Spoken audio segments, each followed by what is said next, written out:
kita dalam Next Up episod ke-5 presented by Rakan Muda. Dan of course hari ini I bawakan seorang content creator dan juga VFX artis. Wah, dia nak sebut tu belit-belit. Okay, kejap lagi I reveal dia siapa. Mungkin ramai orang yang tahu dan kenal dia juga. Kejap lagi, we'll be right back. Okay guys? We are back dalam Next Up episod ke-5 bersama dengan Aina Mariah. Macam tu. Seorang content creator dan juga VFX artist. Nak sebut VFX ni, tak ada nama pendek lagi ke untuk VFX tu? Itu dah pendek dah. Nama panjang dia Visual Effects. Visual effects lebih baik.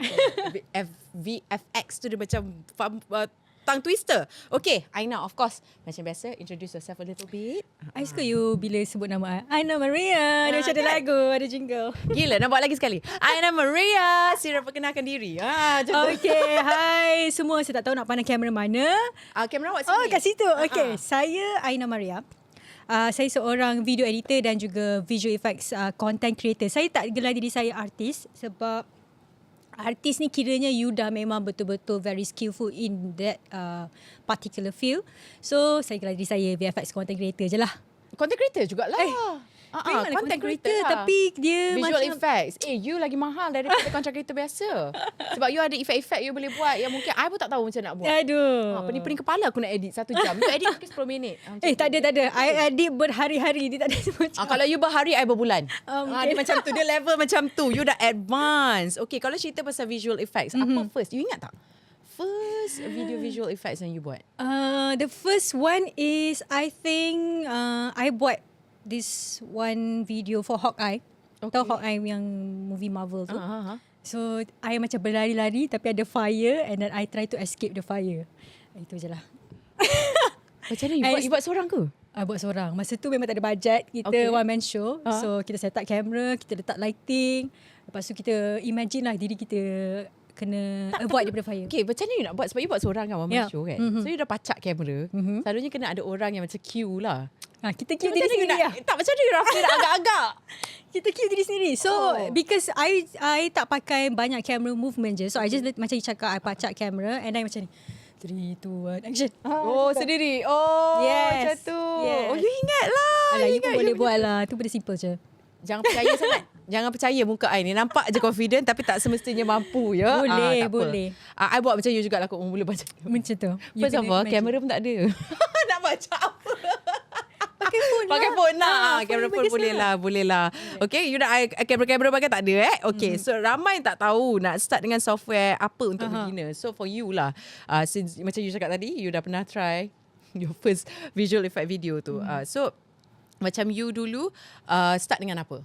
Macam I dulu, sebab I kerja hakiki I dulu is video editing, editor. So video editor punya software memang basic you kena tahu is Premiere Pro, all the Adobe software lah. Premiere Pro tu memang betul-betul you kena tahu. And then kalau you nak naik lagi skill you kena tahu After Effects. So After Effects is macam haluan you untuk masuk ke visual effects. Kat situ lagi banyak orang panggil plugins or apa orang panggil macam features yang boleh masukkan visual effects dalam tu lah. So, I nampak je buat faham buat faham. Kalau idea kan tu you tapi tahu tak Premiere Pro you tahu tak? You pernah pakai? Ya. Janganlah. I tahu. I tahu. I rasa you tahu. You jangan rasa sangat. Rasa you tu macam lain dia. Kalau masak you boleh sembang. Okay. Kalau macam ni, kalau I angguk tu, kalau you tipu, aku pun ya je lah. CapCut you tahu CapCut? Tahu. Tapi kita tak pakai CapCut lah. Tapi tanya juga. Tapi saja je tanya. Tapi akan diperlukan jugalah. Boleh juga. Tapi I tak biasa. Kalau macam I lah tahu CapCut tu level paling terpaling beginner lah. Boleh juga tapi I nampak tak ada macam nak sedap hati. Dia macam boleh tu macam boleh. Boleh je. Yang tu ada sekarang ni actually ada banyak tutorial yang using CapCut juga. But I think because macam I cakap because I come from video editing punya side, so memang mostly kita pakai Premiere Pro and After Effects. And then bila start pakai After Effects tu lah yang I can start to do visual effects. So bila you dah tahu do these two things, After Effects and also Premiere Pro, now because you only want to know VFX, you have to really be good at After Effects. So After Effects ni sangat leceh sebab kalau Premiere Pro kita hanya pakai footage like seconds, we play around with seconds or minutes. Okay. Tapi kalau After Effects you play with frame. So frame ni contohnya dalam satu saat kita ada 30 frame. So that's why kalau kita tengok phone, dekat atas sekali bila nak record tu dia tulis 30 FPS ataupun 24 FPS. So FPS stands for frame per second. Tak, you faham ke tak? Faham.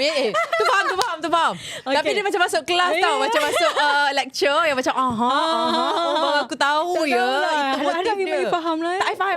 Jangan risau. I faham. Tapi boleh set Yes, memang boleh set. Contoh macam kat phone kita nak set. Which one is the best? Kenapa selalu I tengok tutorial selalunya orang suruh set yang 30 FPS instead of 24? Right. Kan betul tak? Betul juga. Dia memang banyak jenis lah. So macam kita ada 30 FPS, 24 FPS. Macam I personally, I lagi suka go lower, the lowest. It's why? Because sebab kita kena work with frame. So bila I buat dengan 24 frame je, maksudnya I kena edit dengan 24 frame je. Instead of I kena tambah lagi edit 30 frame. Betul. Jadi macam tu. So that's why I go with 24. And then 24 ni dia tak ada motion blur. So bila visual effect sangat important, kita memang tak suka motion blur. Sebab motion blur menyusahkan lagi kerja visual effect artist. Sebab bila kita buat, dia susah nak track, susah nak remove objek yang kita tak nak ada nampak dalam video tu. Dia akan nampak macam bila ada motion blur tu, kita boleh kesan benda tu edited. So kita punya purpose is we don't want to make it look like edited. Yes. Tak boleh ke you remove item dulu baru you motion blur kan? Tak boleh sebab because the object is moving. So bila unless kalau objek tu tak move. So bila objek tu move, dia ada motion blur. Dia confirm akan ada motion blur kalau you ada set like 60 FPS ke apa. But I mean different VFX artist suka different style lah. Ada je orang buat 60 FPS sebab dia lagi suka work with more frames. Tapi macam kalau I tak minat lah. Renyah ya. Macam tu lah. Nampak sangat lah. Baru I faham kenapa. I tak faham lah. Kenapa I tak selami dunia ini. Sebab I kurang sabar. Betul. I penyabar bab-bab lain. Okay, I faham. Deal dengan manusia, perangai pelik-pelik. Tu tahap kesabaran I tinggi. I tak ada kesabaran tu. I tak ada kesabaran. Tapi benda-benda macam ni I tak ada kesabaran. Contoh macam drive belakang kereta orang slow, I tak ada kesabaran. Tapi deal dengan manusia I ada kesabaran. Emotional ni patience ada. Professional patience tak ada, zero. Negative 100. So benda-benda macam ni I akan jadi macam masuk frame kedua dah lantak kau lah malah aku nak layan. I sub je. Dapat sub. Okay, kejap lagi kita nak cerita in detail. Kalau korang tengok I angguk-angguk tu, anggap je lah I faham. Okay, semuanya kejap lagi. We'll be right back, alright? We are back next up, episod ke-5 bersama dengan Aina Mariah. Yes! Masih lagi nak cerita pasal visual effect. Dia suka. Okay, kita nak cerita pasal visual effect. Macam apa job yang you pursue to be more advanced in this line when it comes to visual effects, and apa benchmark yang you set for yourself? Apa job yang I pursue? Sebab kita orang dah ada backtalk tadi. Backtalk pula. Kita orang ada talk tadi. Backstory. So I tahu. So dari situ you jump macam mana? You memang study visual effects ke? Tak. I study MASSCOM. You study apa? I study business. Tak ada jauh. Jauh. I study ambil orang macam you, letak dalam satu company, lepas tu I generate. Macam tu. Sebab tu I malas. Mana ada you malas? You pandai handle orang. Sebab tu lah. Masuk bisnes. Masuk bisnes. Bukan masuk bisnes. Lain. Okay, you belajar MASSCOM. Macam mana boleh termasuk ke sana? Masuk junction. Okay, so I belajar MASSCOM. So masa tengah study dulu memang kita orang tak exposed to visual effects lah. I mean, we have one particular course animation tapi different software semua and it's very on the surface. Okay. Tapi I think the minat tu start bila I buat video editing. So bila buat video editing, I think I was the only woman dalam team I yang buat video editing lah. So of course lah, bila perempuan ni kita macam mesti nak lebih. Nak tunjuk kita ni lagi. Kita hebat. Yalah, lebih kurang. I mean, so I just nak tunjuk yang macam okay, I can do something else too other than video editing, and it's also macam a part of skills yang I nak improve. Okay. Jadi masa tu I think TikTok pun baru tengah naik. So bila TikTok tengah naik, I macam nampak banyak content Zat King, siapa lagi, Sofia. Yes. So diorang punya content ni sangat menarik untuk I sebab I tak pandai sangat cakap macam you ataupun elok je tadi you explain. Walaupun lah I tak faham. Aku pun ya. Tak lah, macam I'm not a person yang macam boleh create content just using macam kita punya own character lah. So I lagi suka macam untuk tunjuk skills saya. You tengok tak social media I?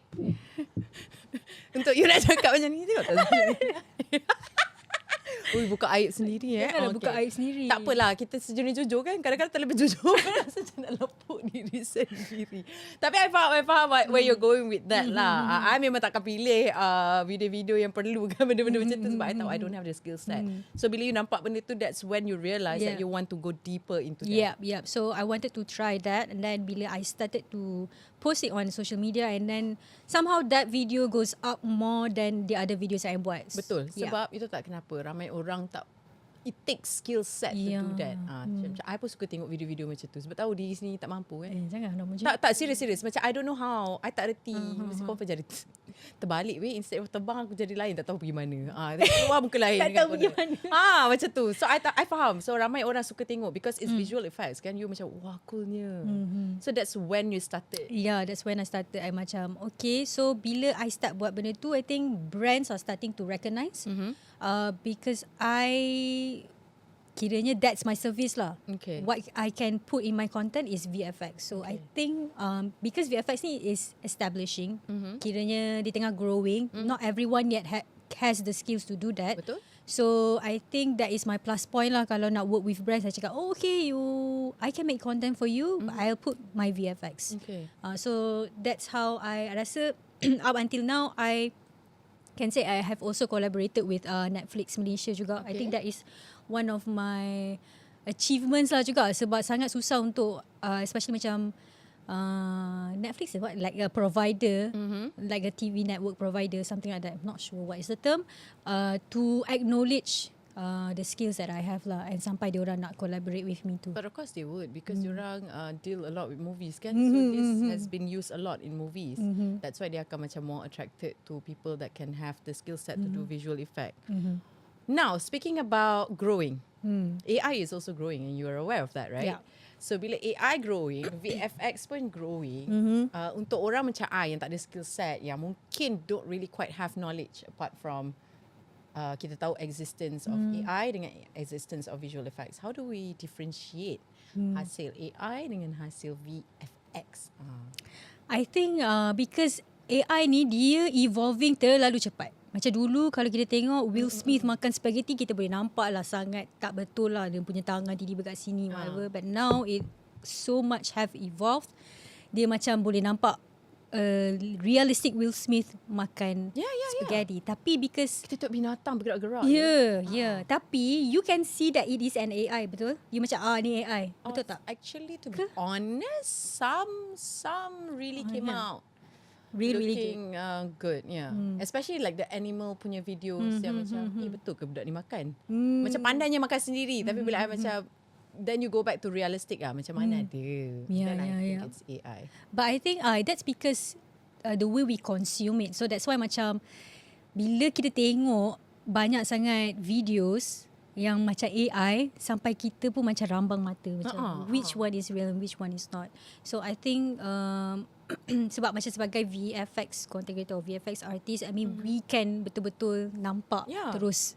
Tapi kalau dari segi mata awam, it's a little awam bit hard. Awam ke aku It's a little bit hard lah sebab you guys memang consume that every day. So macam kalau kita orang boleh nampak. Alright, so how to tell the difference? I sometimes kadang-kadang tertipu juga. So the way to tengok it as a different is that this is just from my opinion lah. I rasa you have to just take a look and then you relook balik. Is there anything yang macam sangat tak make sense? So AI ni I rasa satu je, dia macam ada this one kind of thing, frame interpolation. So macam bila contohnya like a hand movement, you can see dia macam distorted sikit ke apa. Dia macam ada glitch kan? Tapi dia punya glitch like macam 0.001 second. Something like that lah. Tapi I rasa sampai sekarang diorang still tak boleh make it all as perfect as possible. Like tak boleh humanize lah. Dia tak boleh, it's not humanize sebab apa tau? Because dia tak ada this thinking yang human can generate. So all these prompts are made by humans. Dia hanya generate. So contohnya I nak, okay, please make a Barbie out of the box. Sometimes the box is so big or is so small, tapi kita nak ada certain box yang kita nak. So that's why they cannot operate without humans juga. Tapi dia jadi isu apabila when there is plagiarism lah. Okay, so maksud I, let's say there is a advertisement, okay, macam ayam punya brand, whatever brand lah, dia buat advertisement makan. So dia cakap, oh, this is directed by me using AI generated whatever semua. That is where it is wrong. Because they actually cakap, okay, it is directed by me, but it actually prompted from a video yang betul-betul is made by a human being. So for example, you ada direct one advertisement. Okay, yes, betul. I pula macam, okay, ambil you punya video as a reference, and then I cakap prompt this kat ChatGPT, and then I cakap macam, ChatGPT kan, betul lah? Lebih kurang lah, ChatGPT boleh. Lepas tu I cakap macam I direct, guna AI je video ni, tapi it's not correct because originally I took your video as reference and you buat daripada scratch, menggunakan kamera, menggunakan tenaga buruh dan sebagainya. Betul. So that is the issue lah, bila you call yourself as AI director ke, ataupun, I mean it doesn't matter, tapi just that don't do plagiarism. I think kat semua tempat tak boleh ada plagiarism, sebab you tak boleh main ambil je orang punya kerja kan. Itu kreativiti manusia pada ketika itu. So when you take that, you're taking away their creativity and not giving them credit. Alright, we'll be back dengan banyak lagi soalan. Banyak nak tanya ni, walaupun faham tak faham. Okay, but we'll be right back. Korang duduk studio ni sekejap. Kembali lagi dalam Next Up episod ke-5 bersama dengan Aina Mariah. Tadi kita tanya cerita pasal AI, tak menyempat nak tanya apa impact on visual effect artist dengan adanya AI ni. Okay, so far untuk saya maybe there's good and bad lah. So you bagi dua-dua. Okay. Pros and cons. Semua benda ada pros and cons kan? Of course lah. I mean, I use AI juga. Actually, as a VFX content creator, I also use AI. There's this one software called Runway ML. So tahu. So Runway ML ni dia ada banyak lah. Contohnya kan, one of the features AI yang I pakai, even After Effects pun dia ada AI juga. So one of the effect is roto brush. Roto brush ni kiranya you nak mask out subject daripada video tu. So contohnya dalam ni kan, I nak hilangkan you. So instead of dia awamkan aku, betul dia nak hilangkan aku pula sekarang. Kita bagi contoh je lah. Ada gerik-gerik kan. Tahulah juga, tapi tak tahu itu apa benda panggilnya. Tapi so itulah maksudnya, macam instead of I macam gerak you, tu akan ambil masa, betul tak? Mungkin dalam 1 jam. Tak tahu, lepas tu you kena balance the colour lagi. Yes. So AI ni ataupun roto brush tu, dia membantu I untuk just click on you, and then dia boleh detect terus your badan lah. And then your you will cut precisely better. Not precisely. So you human touch, you can just add sikit kat situ. Tapi at least daripada you buat sendiri, betul. pun lagi lah tak precise kan. So dia banyak AI tools ni, banyak save our time. As compared to like years ago, and then dia bagi lagi I think opportunities for people to try something with a more simple method lah, macam tu. Contohnya I buat visual effects kan, I tak tahu macam mana I nak simulate ataupun nak macam bagi bola jatuh. So mungkin dalam this software plugin, I boleh cari plugins yang boleh generatekan bola jatuh. So instead of I buat from scratch, I also need to save a lot of time. I pakai that plugin to generate it. So untuk VFX artist, it's helpful. It's very dia helpful. Tapi bukanlah nak kata you guna AI di awal sebagai sudah. Tidak juga yes, kan. Kita tak use it 100% menggunakan AI, tapi kita use it as, macam you cakap lah, macam as a tool. Yes, so betul. macam the downside of it is plagiarism lah. Yes, plagiarism. I think benda anything benda-benda baru yang whatever technology, there's always good and bad.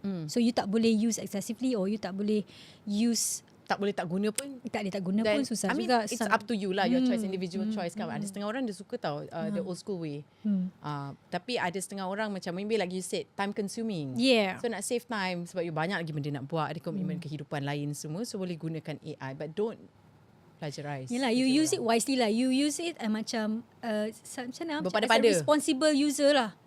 Berpada-pada lah. Okay, kita nak cerita pasal financial. Sebab rakyat Malaysia dia suka. Rakyat Malaysia suka nak tahu financial ni. Mungkin boleh create awareness juga. Let's talk about price tag for creative artists di Malaysia. Your thoughts on it? Aina Mariah punya thoughts on it. Dia kena nyanyi dulu sebab dia dah mengeluh dah tadi. Kita kena upkan balik dia punya. Okay, boleh tak nak tanya? So price tag ni macam mana dari segi apa? Pembayaran. Okay. Price tag dari segi macam mana? Pembayaran lah. Dia macam ni tau. I rasa dia, okay, this is from my own experience. You can set how much you are worth. Okay. So sometimes people will say, it's too expensive. But of course, macam I banyak kali macam bila I letak, this is my rate for my service. Not a lot. Ada some yang rasa it's too much because I punya followers is not that many. Tapi kena kat korang juga. Kenalah kita. Sebab I punya bidang bukan dalam buat the behind the scenes work saja. I memang kalau my service is more of like content creation. Yeah, it's true. But ada juga terpalit juga dengan followers tu. Of course, that is itulah salah satu, mungkin that is dia punya cara untuk nak negotiate, I think. So I cakap kat dia orang balik, it requires a lot of effort. These things macam not just video edit, cut and siap. So I try to explain to them. I try to explain to them. So in terms of price tag, I would say just be ready when someone rasa you terlalu mahal lah untuk dia orang. But I memang dah set my price is like that sebab I know it's my worth. Sometimes I rasa macam is it too much that I need? Tapi bila I dah put my work, my hands on that work, I baru rasa okay, that's why I have to set this price. Sebab it takes a very very long time. Macam kalau content creator lain maybe 2-3 days ataupun 1 week saja. Macam tu it took me about a month to do just one video. So that's why. But do you think the price tag yang dikenakan oleh visual effect artist ni di Malaysia berpatutan dengan harga generally? I mean for the work that let's consider. I faham. I'm on your side. So let's consider the work you put in, the time you put in, the effort and energy. And korang tak kerja 9 to 5 you guys, unless you are the discipline type on your own, then you boleh lah set macam tu. Otherwise you can go up to like maybe 12 hours a day you work. Walaupun you ambil masa sebulan untuk habiskan, itu pun dah secepat baik dah, and you give in 12 hours. So whatever price you put on your job, not just you, any visual artist, any visual effect artist yang letak harga sebegitu, adakah you rasa berpatutan? Dan sepatutnya siapa yang nak hire that service should just agree with it. I cannot say for everyone. I cannot say for every visual effect artist lah. Sebab I don't really discuss this with other VFX artists. I don't really know how much they earn.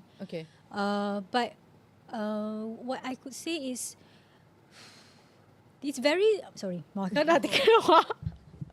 Spill the tea, babe.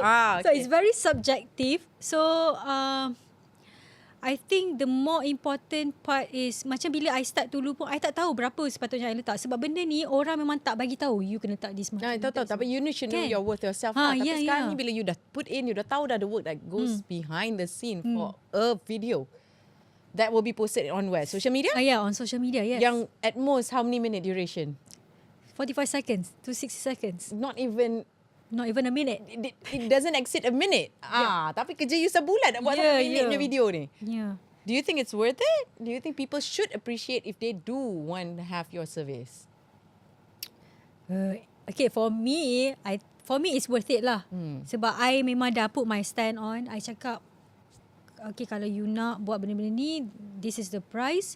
But if you don't want, you rasa macam too much, it's okay. You can just find other people.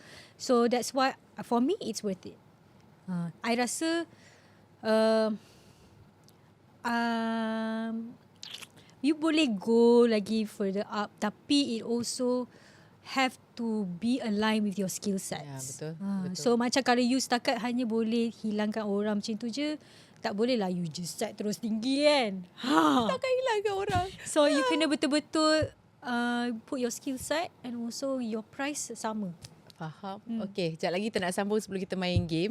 Sebab Ada nampaknya Aina Mariah terkedu dengan soalan price tag tadi. Kita bagi dia masa untuk tenangkan diri, minum air. We'll be right back. Alright guys, we are back dalam next up episode ke-5. Dia dah tak sabar nak ke-10 dah bersama dengan Aina Mariah. Disebabkan dia terkedu dengan price tag tadi, kita kembali untuk main game. Nak bagi lighten up the vibe a little bit. Okay, game ni simple je. Okay. Jangan stress, jangan stress. Okay, I tak stress. Okay, jangan side eye. Buka eye yang buah. Bukan, ini dah. Okay. Okay. Game ni this or that. Senang je, you kena pilih. Ada 5. Ada 5. So, Okay. you pilih je lah. Okay, ready? Ready. Dah minum air dah tadi kan? Okay, Yep, ambil dah nafas. Dengan Nervous lah. nafas bismillah. Nervous ni. Kita mulakan game ni. Okay, traditional art ataupun digital art? Digital. Oh, okay. Sebab malah renyah. Sebab malah renyah. Okay. I assume je I tanya. Okay. Sketching ke painting? Painting. Kenapa macam susah nak jawab soalan ni? Sketching apa? Sketching susah. I tak pandai sketch. I hanya boleh buat orang lidi je. tak apalah, sama lah kita. So, betul lah sketching yang I faham ni adalah sketching kan? Okay, so kalau painting? Kena ni juga. Tapi painting, kalau sketching, sebab ianya nampak raw je. Painting you nampak macam dah nampak all the colours. So it doesn't have to be perfect. Yeah. Like sketching Boleh abstract. So nampak macam tak cantik kan, tapi sebenarnya itu adalah art. Oh gitu. Get away with that imperfection. Okay, colourful or grayscale? Colourful. Ni iPad ni I tak faham. So nak tanya lebih tak tahu. Apa benda tu? I pun tak tahu I sangat. nampak dalam dululah zaman-zaman zaman Windows kan. Dia adalah kadang you nak kena buat benda tu kan. Color gradient tu ada grayscale dengan colour. Grayscale is basically hitam putih saja. Colourful. Oh, monochroma. Betul. So you colour lah. I pilih colour sebab colour is more lively. Faham? Okay, inspired by experiences or inspired by fantasy? Oh, ini memang betul-betul untuk orang kreatif I think inspired by fantasy is good. Usually what do you get inspired from? Like when you watch a movie, when you read a book, or when you see something, or when you talk to someone? When I watch movie.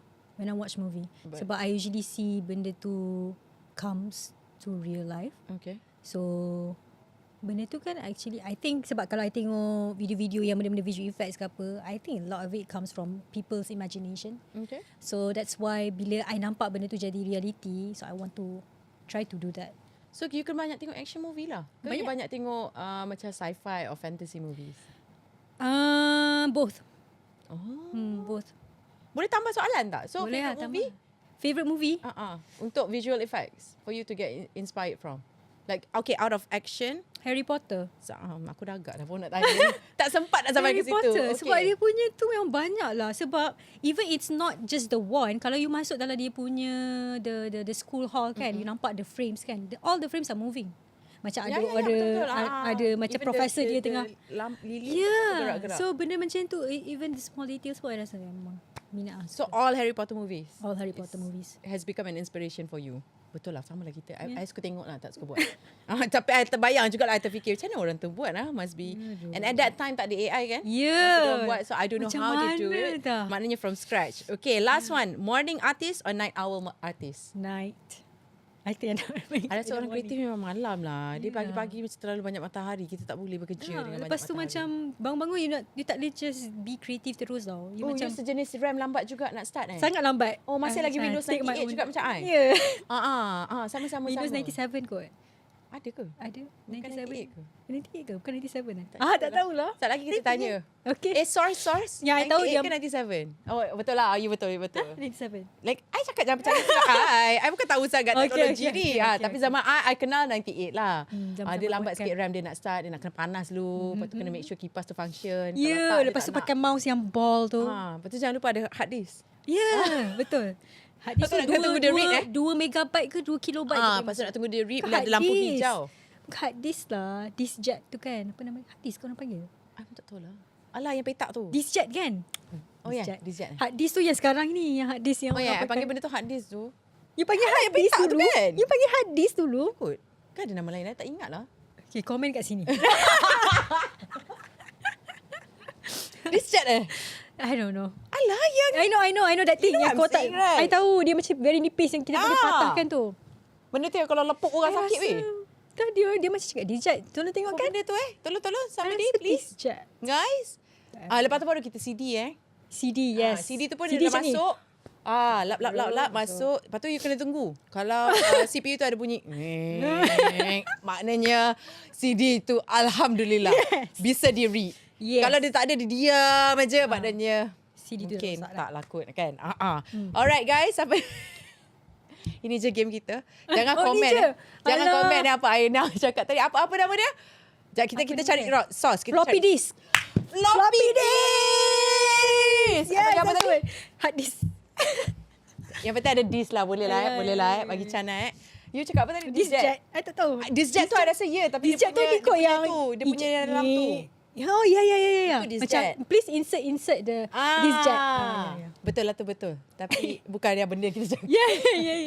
Okay, description semua ke laut ya. Tapi tak apa, kita dah jumpa dah floppy disk. Kalau korang di era itu baru komen. Kalau tak, jangan cuba-cuba. Okay, kejap lagi when we come back, kita akan minta of course patah dua kata daripada Aina Mariah. We'll be right back. Alright guys, kita dah sampai ke penghujung untuk next up episode ke-5 presented by Rakan Muda bersama Aina Mariah. Itu baru awal. Sekejap lagi penutup kita bagi panjang sikit. Alright, last words maybe kepada artis-artis visual effect kat luar sana yang seangkatan dengan you lah. Yang Sebab you cakap seangkatan dengan seangkatan dengan you lah. Kenapa? Tak, takut yang lagi level atas saya tak boleh nak bagi apa-apa. Tak lah angkatan dengan you. Sama level dengan saya je. Ada macam I ke, tak kisahlah budak muda ke tak muda ke, yang baru nak belajar, yang baru nak menyelami dunia visual effect ni, kata-kata terakhir. Sepatah dua kata, saya ni bukanlah macam YB ke apa nak cakap kan. Silalah, beri nasihat ke, tips ke. Inilah momennya. Tapi saya nak cakap yang bila you start visual effects, you tak boleh expect your outcome will be very great. Tu je. You confirm akan ada flaws, a lot of flaws.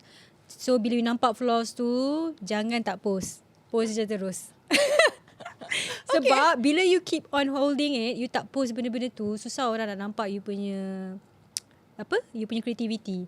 So walaupun ada macam cacat cela ke, nampak macam you tak nampak macam real ke, it's okay, just post it. Sebab bila you start to post, orang akan start to recognize, orang akan start to know, oh, he or she is learning visual effects, and then lama-lama nanti you boleh berkembang. So whatever it is, just post it walaupun dia tak jadi. Faham. Sebab ada juga orang yang perfectionist kan, dia simpan lama-lama tak jadi. Itulah I think for me, kalau you nak macam your end goal is to macam nak tunjuk your creativity and also you nak dapat income from it, I think you have to post it lah. Sebab kalau you simpan je, macam mana orang nak tahu you boleh buat benda-benda tu kan? Betul. Dan also kadang-kadang komen-komen orang membantu juga untuk you realise the flaws that you might not have seen. Alright. So social media. Untuk potential client di luar sana. Tadi kata apa Netflix Apa? Netflix Malaysia. Mana tahu lepas ni yang luar-luar punya ke? InsyaAllah. Sebab kain Aina Mariah. Gitu. Apa dia? Okay, jangan lupa untuk follow saya. Okay, social media. Yes, jangan lupa untuk follow saya @Aina Mariah di Instagram, TikTok. Sebab dua tu je yang saya akan post all my videos, and also YouTube sometimes. Tapi dua tu lah, Instagram dan TikTok. YouTube pun sama nama? YouTube pun sama. Okay, Twitter aktif tak? Twitter tak aktif. Baru nak tanya you meroyan apa tu bila dah stres penat kerja. I banyak retweet je. I tak buat benda lain. I berhati-hati bila nak bercakap sikit. Bagusnya. Saya kena belajar daripada awak. Itu dia kata-kata akhir daripada Aina Mariah. Gitu. So ada penutup. Panjang lagi. Nafas tak cukup nafas pendek. Okay. Jadi if you guys want service Aina Mariah untuk visual effects and all that, you guys can definitely cari dia di social media, Instagram dan juga TikTok. Dia tak ada nombor mengundi. Tu zaman lain. Tu zaman lain yang macam ada kat sini. Itu zaman lain. Tapi kita akan tag nanti @Aina Mariah. Okay, jangan ikut nyanyian I, korang tak jumpa banyak sangat nanti. Dia Aina Mariah sahaja. Okay, thank you so much. Terima kasih. Kita akan jumpa di episod seterusnya Aina Mariah. Macam tu.